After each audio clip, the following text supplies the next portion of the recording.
आणि महाराष्ट्राबद्दल ज्याला बोलतोय त्याला लोकांना हे पण ऐकायचं आहे किंवा महाराष्ट्रातल्या व्ह्युअर्सना हे पण महत्वाचं आहे की याचा महाराष्ट्रासाठी काय अर्थ आहे. बिकॉज आपण महाराष्ट्रामध्ये आता बघतोय की कोॲलिशन गव्हर्नमेंट आहे, 3 पार्टीचं गव्हर्नमेंट आहे, जेव्हा की खरं तर भाजप स्वतःचं सरकार इझिली तिथं स्थापित करू शकते. पण ज्या वेळेला मोठ्या रोलसाठी देवेंद्र फडणवीस तयार होत आहेत अशी चर्चा आहे महाराष्ट्रामध्ये, तर तशा पद्धतीनं रोज वेगवेगळ्या पद्धतीच्या बातम्या येत असतात. ते स्वतःला इन्फ्रामॅन म्हणून प्रोजेक्ट करतायत आणि ते स्वतः सुद्धा आज त्यांनी जो विधानसभेमध्ये जो शेर अधिवेशन संपता जो शेर तिथं म्हटलेला आहे तो सुद्धा खूप मला असं वाटतं की खूप इंटरेस्टिंग आहे. म्हणजे जर तुम्ही तो ऐकला तर म्हणून मला तो प्रश्न रिलेव्हन्स विचारायचा आहे आणि तो शेर आधी मला तुम्हाला वाचून दाखवावा लागेल. ते म्हणाले की अब आगे बढ़ चुका हूं मैं, अब आगे बढ़ चुका हूं मैं, पीना था जहर जितना वो पी चुका हूं मैं, अब नहीं रुकने वाला चल चुका हूं मैं, जितना पढ़ना था तुमको पढ़ चुका हूं मैं और अब आगे बढ़ चुका हूं मैं. म्हणून मला हा रिलेव्हन्स विचारायचा आहे की ज्या वेळेला ह्याचा काय अर्थ घ्यायचा महाराष्ट्रासाठी. माझं असं म्हणणं आहे की एक तर रेलिव्हन्स हे फार क्लिअर होतं याच्यावरनं की देवेंद्र फडणवीस स्वतःच म्हणाले होते मला वाटतं की मी 2029 पर्यंत किंवा 30 पर्यंत मी महाराष्ट्रातच आहे, 5 वर्ष काय चिंता करू नका, म्हणजे मी इथेच आहे. तर जे लोक अशा अफवा उडवत होते किंवा बातम्या पसरवत होते की देवेंद्रला दिल्लीला पाठवतील आणि कोणी आणखी मुख्यमंत्री बनेल, तर एक जी वेकेन्सी होती बीजेपी प्रेसिडेंटचीच होती, तर ती वेकेन्सी आता भरली गेलेली आहे. 29 पर्यंत देवेंद्र फडणवीस आता महाराष्ट्रात आहेत. म्हणजे किमान आता ह्यांचं कार्य 3 वर्षात असतं मला वाटतं बीजेपी अध्यक्ष 3 वर्षापर्यंत असू शकतो.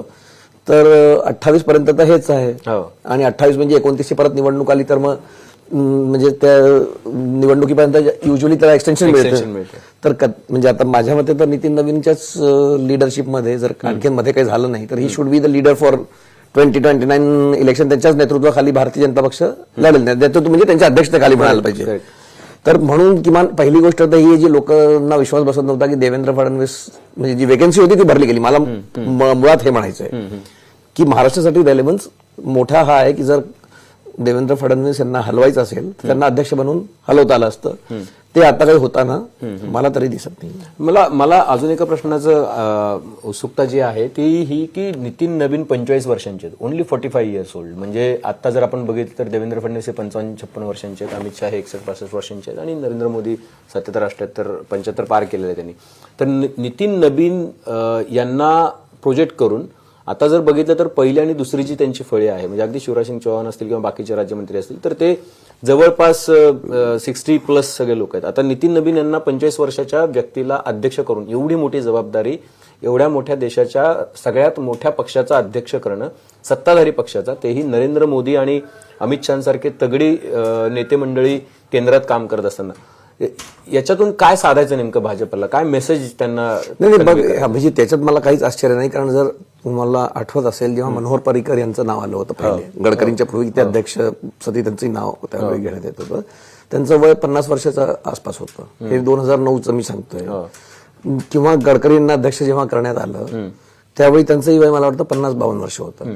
तर RSSचं नेहमीच असं जर बघायला गेला, मोहन यादवला आता मुख्यमंत्री केलेलं आहे किंवा भजनलाल शर्मांना केलेलं आहे, ते सगळे 60च्या खालचे म्हणजे 50 ते 60 आहे. याच्यातला सरप्राईज फक्त एवढाच आहे की ही इज बिलो 50. राईट. हेच ह्याच्यात आश्चर्य करण्याचं हेच कारण आहे. पण RSS माझ्या मते नेहमीच किंवा बीजेपी पण असं म्हणू शकतो की विचार करतात की पुढच्या 20-25 वर्ष हा माणूस काय करू शकतो. अमित शहाना जसं म्हटलं आपण की अमित शहा जेव्हा अध्यक्ष झाले होते तेव्हा त्यांचं वय 55 वर्षाच्या आसपास असेल. तर ही त्यांची खासियत आहे की एंड ऑफ द करिअर म्हणजे आता जर गडकरी झाले किंवा खट्टर झाले किंवा शिवराज सिंग चौहान झाले, हे सगळे 65च्या पार आहे.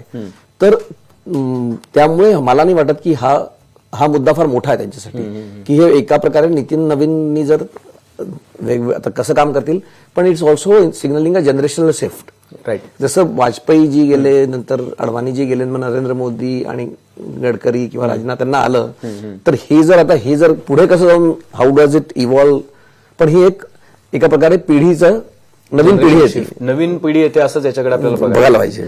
दुसरी महत्वाची गोष्ट आहे की म्हणजे अगदी कार्यक्रम शेवटाला पण हा खूप महत्वाचा प्रश्न आहे. जेव्हा तुमचे वरिष्ठ म्हणून इतकी तगडी मंडळी काम करत असतात आणि इतकी सक्सेसफुली पक्ष चालवलेला आहे, अमित शहानी तर म्हणजे त्यांचा विजयाचा अश्वमेध रोखणं अशक्य झालेलं होतं. त्यानंतर JP नड्डा आले, त्यांच्या मार्गदर्शनाखाली काम केलं. JP नड्डांच्या अध्यक्षतेखाली 24 मध्ये मात्र थोडा धक्का बसला, कारण 240 वरती यायला लागलं. सिंपल मेजॉरिटी जी होती त्यांना नाही प्राप्त करता आली. ज्यावेळेला इतके दिग्गज लोक वरती काम करतायत, नेते मंडळी म्हणून, त्यांच्या नेतृत्वामध्ये काम करताना संघटना जी असते ती कायम अप्पर हँडला राहिलेली आहे. भाजपमध्ये जरी आपण बघितलं तरी आतापर्यंत अध्यक्षच अमित शहा असल्यामुळं तो बॅलन्स कायम राहिला. आता सरकार आणि अध्यक्ष 45 वर्षांचे अध्यक्ष आहेत आणि सरकारमध्ये नरेंद्र मोदी आणि अमित शहा आहेत. चॅलेंजेस मोठी असणार. काय चॅलेंजेस तुम्हाला वाटतात की नितीन नवीन यांच्या समोरची चॅलेंजेस ही मोठी?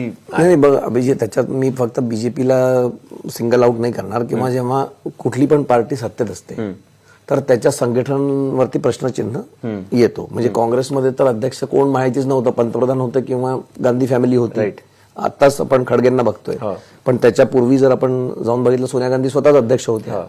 तर तिथे म्हणजे माझं म्हणणं असं आहे की जेव्हा हीच गोष्ट आता बीजेपी पॉवरमध्ये येतं, नॅचरली जे सरकार आहे ते खूप पॉवरफुल आहे आणि नरेंद्र मोदींचा जेवढा करिश्मा म्हणताना आता हे म्हणजे जर कोणी असं विचारलं तर नॅचरली त्यांचं जे स्ट्रेचर आहे नरेंद्र मोदीचं म्हणा किंवा अमित शहाचं म्हणा, त्यांच्यासमोर तर नितीन नवीनचं आपल्याला वाटेल की त्यांचं काही स्ट्रेचर नाहीये. मात्र मला असं वाटतं की अजूनही it is too early to predict की काय होईल.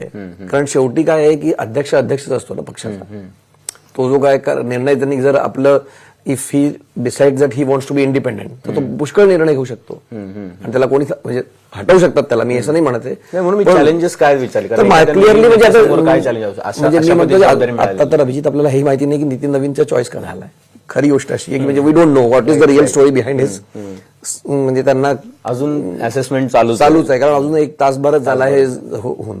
तर म्हणून चॅलेंजेस काय, नॅचरली हा सगळ्यात मोठा चॅलेंजेस आहे की तुमच्या सरकारमध्ये एवढे मोठे मोठे नेते आहेत आणि जसं मी म्हणेन की जर नड्डा जेव्हा अध्यक्ष झाले होते तर त्यांच्या पूर्वी अमित शहा अध्यक्ष होते. ते एवढं मोठं स्ट्रेचर होतं ते नड्डालाही ते म्हणजे त्याला मॅच करताना. पण भारतीय जनता पक्षाचं संघटन असं आहे की कोणीही अध्यक्ष असला तरी ते निवडून आले तर संघटनचं काम आहे ना बेसिकली. जर नितीन नवीन is not the public face so to say, म्हणजे जो पार्टीचा अध्यक्ष आहे तो तर संघटन चालवतो, पार्टी चालवतो तो. तर हे काम आता ते कसं करतील त्यातनं नॅचरली सरकारकडनं जो दखल असतो आणि हे बोलायचं गोष्ट वेगळी आहे की बाबा सरकार वेगळं आणि संघटन वेगळं, तर सगळं एकच आहे. करेक्ट आहे. मला असं वाटतं की ही अजून एक चांगली गोष्ट म्हणजे भाजपमध्ये पंतप्रधान त्या अशाच ह्याच्यातून येतात बॅकग्राऊंडमधून की कुठलेही राजकीय बॅकग्राऊंड नव्हतं, अशा फॅमिलीतून येऊन ते पंतप्रधान झाले. अध्यक्षांना बॅकग्राऊंड आहे आता नवीन झालेले, त्यांचे वडील सुद्धा आमदार होते. पण अशी व्यक्ती की एक सामान्य कार्यकर्ता भाजप युवामध्ये काम करणारा आणि 45व्या वर्षी तो अध्यक्ष होऊ शकतो. अमित शहाना सुद्धा थोडंफार बॅकग्राऊंड होतं पण एवढं बिग बॅकग्राऊंड असं काही नव्हतं. पण भाजपमध्ये या गोष्टी घडू शकतात ही एक आश्वासकता परत एकदा भाजप देऊ. आणि हे बोलतील मोदी म्हणजे काँग्रेसमध्ये जे चालू आहे त्याच्याबरोबर उलट राजकारण तुम्ही आला पुढच्या येत्या दिवसांमध्ये आपल्याला हे ऐकायला मिळेल मोदींकडनं की बाबा एका सामान्य कार्यकर्त्याला मी अध्यक्ष केलं. याचं कोणाकडे काही उत्तर नाही. बघा हे तर मान्य करावंच लागेल तुम्हाला की जेवढेही लोक, एक सामान्य कार्यकर्ता मुख्यमंत्री होऊ शकतो, पंतप्रधान होऊ शकतो, अध्यक्ष होऊ शकतो. काँग्रेसमध्ये ते अजूनही शक्य नाही. म्हणजे तर काँग्रेसनी मध्ये पहिले हे शक्य होतं. काँग्रेसमध्ये 100 वर्षापूर्वी सगळे सामान्यच लोक होते. पण आता ते म्हणजे घराणेशाही म्हणा किंवा त्यांचे जे पॉवरफुल लोक आहेत त्यांच्याकडे हातात सत्ता गेलेली आहे. निश्चितपणे बघा असं आहे की घराणेशाही कुठल्याही पक्षाला चुकलेली नाही. आपण भाजपमध्ये सुद्धा महाराष्ट्र भाजपमध्ये पण आपण बघतोय की सगळे ज्यांच्यावरती घराणेशाहीचे आरोप होते ते सगळे लोक आता भाजपमध्ये आलेले आहेत आणि ते तिथे येऊन मंत्री, आमदार आणि वेगवेगळ्या पदांवरती बसलेले आपल्याला बघायला मिळतात.